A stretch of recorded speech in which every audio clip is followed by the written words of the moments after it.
It's Mazzy here. Welcome back. It's time for American music, the blues, the country blues, the folk blues, the psychedelic blues, the boogie blues, rock and blues. This is a selection of new albums, up and coming records, as well as a couple of LPs that came out last year that I really kind of only jumped into in the last month or so. And I want to start out with this great series that continues from Bluesville, from Kraft, Concord.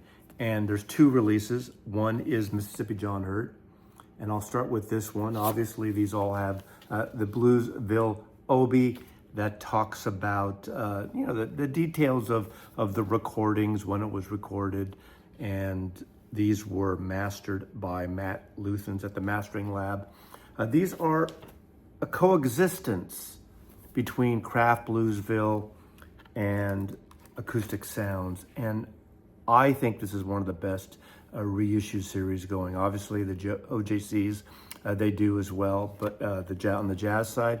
But the blues side, I love this stuff. And this is an album I have showcased before on various videos, but I thought it'd be a good way to lead this off, because this is essentially the country blues, which I'm a huge fan of. You know, you could start, like rock and roll, you could segment the country blues, Chicago blues, New Orleans blues, all the blues.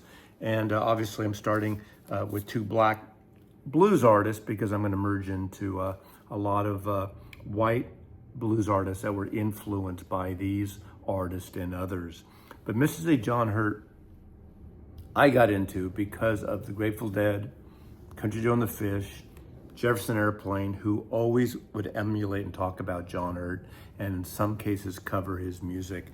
This is sort of a comeback record of his. This is produced by the folk singer Patrick Skye in 1964 for Vanguard Records, but it wasn't released till 1966.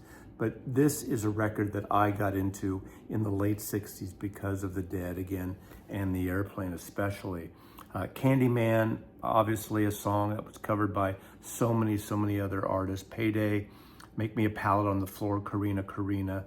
Just a wonderful record. Of course, I am partial to the first track on side 2, Coffee Blues. But these records, well-pressed, sound great. You want to hear that, because they are. But the Bluesville stuff is kicking, and this is an essential record for any collection. I'm a big fan of Josh White. That's why I like that kind of soothing country blues too. So it's a very acoustic record and a wonderful record. The one that surprised me though, because I hadn't heard it before, it is Blues and Ballads, Lonnie Johnson with Elmer Snowden. And this is just a acoustic trio of, again, Lonnie Johnson on electric guitar and vocals, Elmer Snowden on guitar, and Wendell Marshall on bass. That's it. This is such a killer record. I went through and I read, reviews way back, and I think this is something that came out on Prestige Bluesville. In 1960, this was recorded, and I think the reviews were tepid because some feel it wasn't the real blues. And Lonnie Johnson really comes, actually both Lonnie and Elmer, from the jazz era of collectively working with Duke Ellington and Louis Armstrong, and influencing people like Charlie Christian, not on electric guitar, but acoustic guitar. And this 1960 recording, recorded at Van Gelder Studios, is such an amazing record. And what was really interesting about it, I put it on, I didn't know what to expect because I hadn't heard it before, but it's really wide stereo. Now, some people think that these records around this time should be mono because they don't like the wide separation. But to me, that's the point of stereo, is to have different things coming out of different speakers. And I was blown away. This is one of those things where I literally thought the vocalist, especially, that were very up front in the left speaker, Lonnie's vocalists were right in there, hitting me in the oral sensation at the time, and I friggin' loved it. The great electric guitar sounds in his vocals. Now, some would call this a smooth record because it's very, very ballady and folky and traditional, and almost like cafe style more than rootsy, New Orleans blues, but it is so good. The interchange, obviously, between the acoustic guitars on the right track and the electric guitar on the left track is just, it's beautiful. I was blown away by this. Blues and ballads, Lonnie Johnson with Elmer Snowden and Wendell Marshall on bass. Really well recorded. Obviously, the John Hurt record, I know, and it's one of my favorite blues records of all time, but this was something so different. A little bit of a crooner, but not obviously in the Sinatra sense or in the pop sense. But the recording of it is very minimal and just really lovely and just really intimate and really direct. I just love this. And I love the dryness of these kind of recordings because, as we know, I think time would go on and reverb would be added to things like this, and especially in the rock world. But what a great record. Bluesville Craft is kicking it, is just, every one of these I'm going to try to grab as they come out. But there's the start. Now in a completely different mode. We're going to 40 years ago, 1985, when the debut album for Cowboy Junkies was recorded. I totally miss this record. This was a self-produced record out of Toronto. This is a new reissue on Cooking Vinyl, and it is stunning. I didn't realize, I'd never seen this record. I don't know how I missed it. And apparently MoFi did a version in, 15, 18 years ago or so. Never heard it, but this is a really wonderfully pressed and really good sounding record. Of course, we all know the Cowboy Junkies from the Trinity Sessions, their second album, that really caught us by storm and really hit a nerve in that really kind of low-key, moody vocals of the three siblings, Margot Timmons on that really soft, like whisper of a voice, along with Michael Timmons, her brother, on guitar, and Peter Timmons on drums, where at some point they were playing loud in Toronto and they had to kick it down, so Margot started whispering and singing softly, and her brother, Peter, brought the brushes out on the drum set, and it created a sound that seems so obvious, but we all know how beautiful it is and how beautiful these records are recorded. Obviously, on the second album, we all got kind of turned on to their version of the Velvet Underground's Sweet Jane. Just so slow. The slowest you could ever, and at a whisper. This album contains all covers except one track. Songs by John Lee Hooker, Robert Johnson, Sonny Boy Williams, and also a Bruce Springsteen cover of State Trooper. And it is really, really beautiful record. Now, I remember the only time I ever saw them was one of the best sounding sessions I ever heard live. And this was at the Great American Music Hall. And it was if you were sitting in the best hi-fi lounge ever.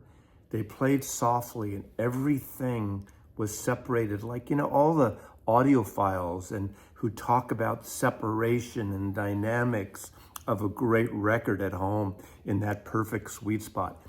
I've never heard an artist sound that good. I was standing in the back of the Great American Music Hall in San Francisco, right next to the little riser where the soundboard was. And so I was right dead center. And the sound of that show was unbelievable. I've never, even since, heard something live that sounded like that perfect studio recording. And that's what's great about, obviously the Trinity Sessions, the live recording. I think it was in a church or something. It's beautifully recorded. This is beautifully recorded. And Cooking Vinyl did a great version of it. It's on red vinyl. I don't care about colors or not, but as long as it's pressed well and flat and sounds great, that's all I care about. So highly recommended. If you know the Trinity Sessions and that's all you have, you might check out this debut. It's called Whites Off Earth Now by the Cowboy Junkies, a Canadian band. I have almost all their compact discs. I really stuck with them after that first album. And of course, I've since got many years now. I've had the vinyl of that second album, but this is my only second vinyl album by the Cowboy Junkies.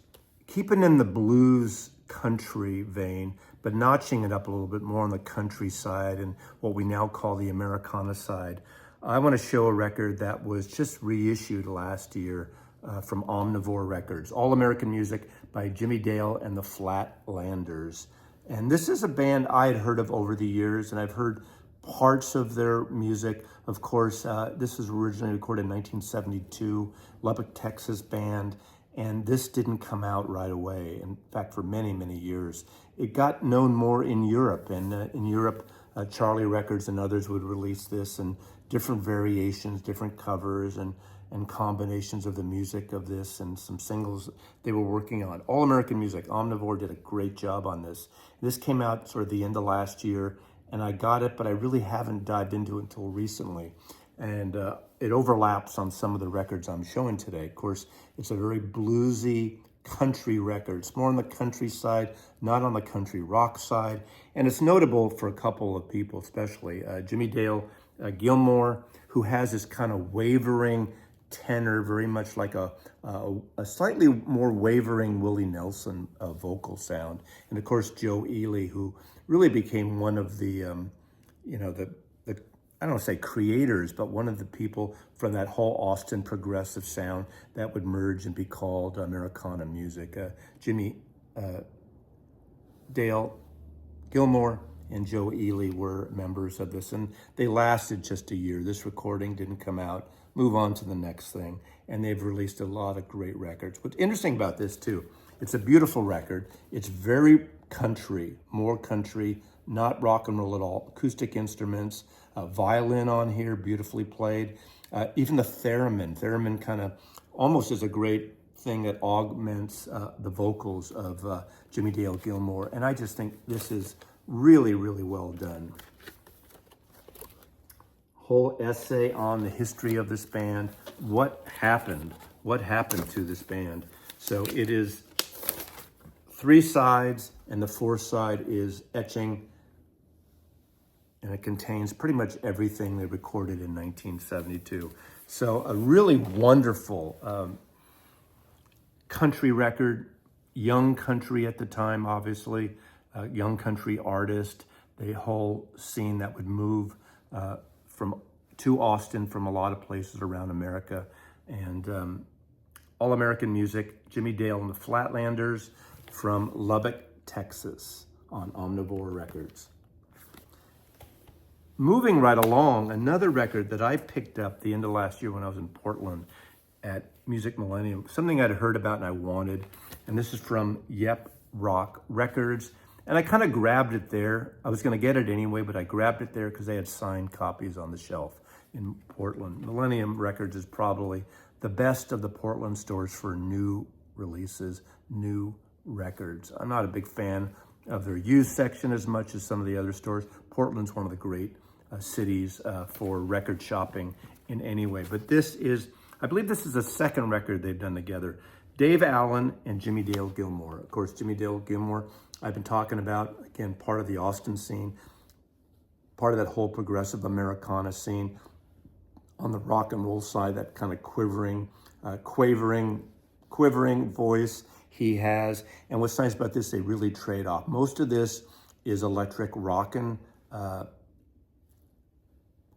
country rock, a little bit of rockabilly things, a couple acoustic tracks here, but also I like when it kind of reverts and it changes into Dave Alvin singing. He's got a more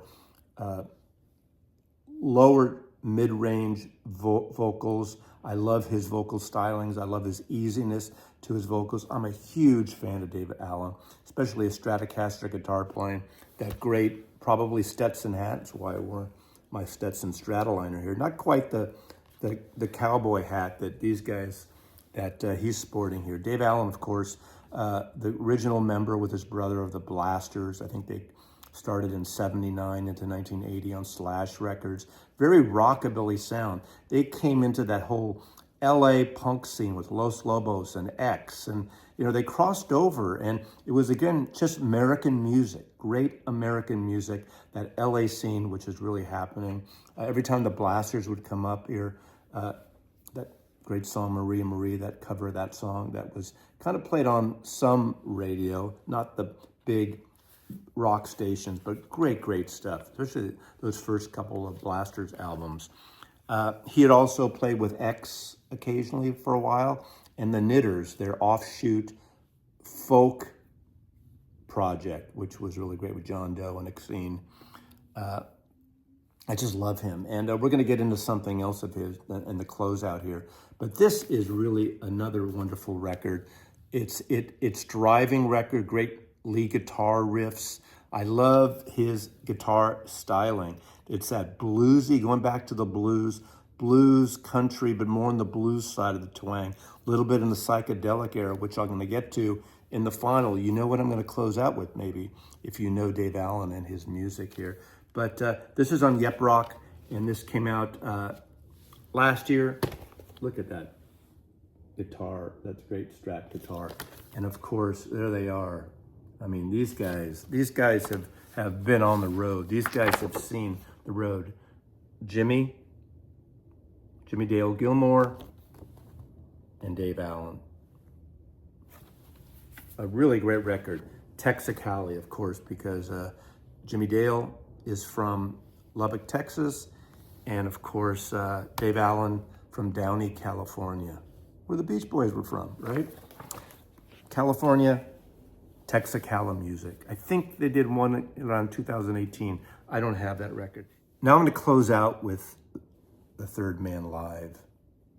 All these records kind of lead up to this. This is a beautiful record. The concept of this is a segment of American music that I was in love with, and in literally the last few years, especially, I think they brought it back to me. I hadn't forgot it, but great American music of the blues, of rock blues fusion, with Eastern music that was happening in the 1960s, especially with bands like the Paul Butterfield Blues Band, East West in particular. What's great about this live record, it has some of the best songs from those first two studio albums, and they're live, there's energy, there's beauty in it, and really well recorded. One of the songs is East West, that great mix of Eastern scales played on a guitar to Western scales. The original version obviously mixed Elvin Bishop and Mike Bloomfield, but this is Dave Allen here, and it is just a great, long, classic rock psychedelic piece of music. Sally Go Around the Roses on here that Jesse Sykes sings. The beauty about this is Jesse Sykes was someone I got into because of her band. Her band, was it 15 years ago or so?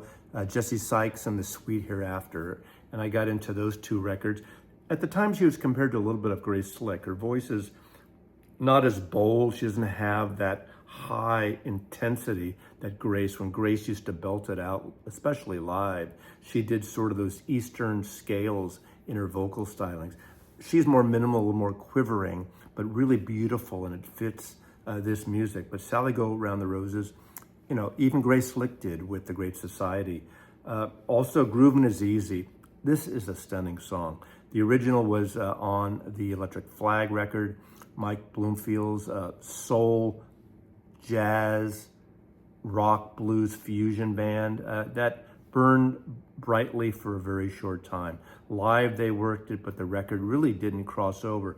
But that song, written by Ron Pulte, out of Mill Valley, is an incredible song. The way the original with the horn section is beautiful, but they do it here. Groovin' Is Easy. I just love it. And of course, Jesse Sykes' vocal again. Morning Dew, a song that's been covered by so many of the San Francisco and other psychedelic blues bands. Grateful Dead to be one. They've recorded on many of their albums live. And of course, they close out on here with Dark Star, the Dead song. It's a jam band, but the best side of jam bands. Grateful Dead is probably the only jam band I really like. Not a fan of the string cheese, not a fan of Fish with a P, but this is incredible. I love how all three of the records have this similar kind of artwork on the cover. This is the live record on Yep Rock Records. 2-record set, highly recommended. What a great, great band. Now, in the band is Jesse Sykes, acoustic guitar, vocals, Dave Allen guitar, Michael Jerome on drums and percussion, Mark Karen on guitar, Victor Krumacher on bass. I believe he worked with some of their art direction and design, I believe. You also have Willie Aaron on keyboards. There's actually a record for him coming in the next few weeks that I'm going to showcase his group, and Jack Rudy on harmonica. So I hope they come to Seattle again. I'm going to see them the next time they come to Seattle. I'll see them every time they come because it's just that great rock fusion. It is a throwback and it is a retro thing in a way, but they bring it. They're not just covering like a Dead or a Paul Butterfield. They have their own unique way of playing, and Dave Allen especially leading the charge of the guitar thing. This is a guitar. This is guitar stuff. If you're a guitar fan of jamming guitars, but done in a somewhat organized way. Obviously, there are instrumental, improvisational things, but you got the melody of these great songs like Morning Dew, Sally Go Around the Roses, Groovin' Is Easy.